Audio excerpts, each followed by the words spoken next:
Hello मेरे प्यारे दोस्तों आज की कहानी की लेखिका हैं शशि ध्यानी। आज फिर से घर में ये महफिल सजी थी क्या? निया को टेबल पर रखे कप और नाश्ते का सामान समेटते देख किशन बोला, हाँ आज बहुत दिनों बाद मिले, बहुत मज़ा आया।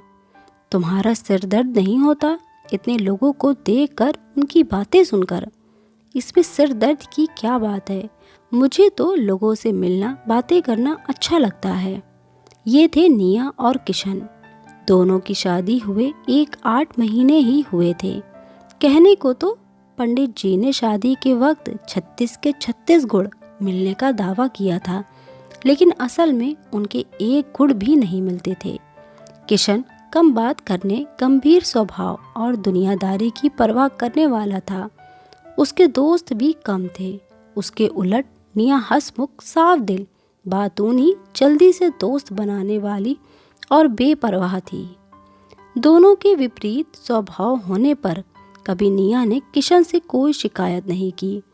उसका मानना था कि हर इंसान का स्वभाव, व्यक्तित्व अलग होता है और वे वैसे ही खुश रहना चाहती है। लेकिन किशन को निया की हर बात में दोष नजर आता। उसका खिलखिलाकर हंसना, बोलना, जल्दी से दोस्त बनाना किशन को अखरता।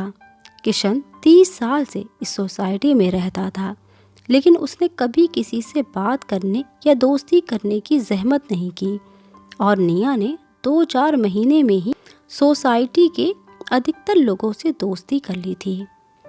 अच्छा सुनो, कल हम रमा को देखने अस्पताल जा रहे हैं। उसे टाइफाइड हो गया था। तुम्हारे जाने से क्या वो ठीक हो जाएगी? कैसी बातें करते हो? ठीक तो वो दवाइयों से ही होगी, लेकिन सबसे मिलेगी, बातें करेगी तो उसे अच्छा लगेगा। तुम तो मेरी समझ से बाहर हो। तुम्हें लगता है कि तुम्हारे जाने से, बेकार और इधर उधर की बातें हाँकने से लोग खुश होते हैं। हर किसी को ये सब पसंद नहीं। जानती हूँ हर इंसान का स्वभाव अलग होता है, आप भी उन्हीं में से एक हैं, लेकिन मुझे ये सब पसंद है और मेरे दोस्तों को भी। मैंने कभी आपसे बोला कि आपका कम बोलना मुझे पसंद नहीं, या आपके दोस्त कम क्यों हैं, या आपके होठों से मुस्कान गायब क्यों रहती है, तो आप हर समय मुझे ताने क्यों देते हो? तो तुम क्या चाहती हो कि मैं भी तुम्हारी तरह खी करता रहूं, हर किसी को दोस्त बनाता फिरूं? नहीं, मैं बस इतना चाहती हूँ कि मैं जैसी हूँ बस वैसी ही रहने दो। मुझे बदलने की कोशिश करोगे तो शायद मैं ना रह पाऊँ। जाने ज़िंदगी में कब कौन सा मोड़ आ जाए, इसलिए मैं हर पल को जिंदा दिल से जीना चाहती हूँ।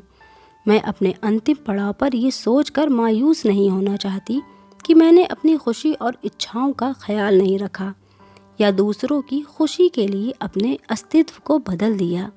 अगर मैं कहीं गलत हूँ या मेरी वजह से आपको या आपके मम्मी पापा को कष्ट हो रहा है तो ज़रूर बोलिए। इतना कहकर निया किचन में चली गई। सच ही तो कह रही है निया। उसने कभी मुझे या मम्मी पापा को शिकायत का मौका नहीं दिया। मुझसे ज़्यादा वो मम्मी पापा के करीब है, फिर मैं क्यों उसके स्वभाव को बदलना चाहता हूँ।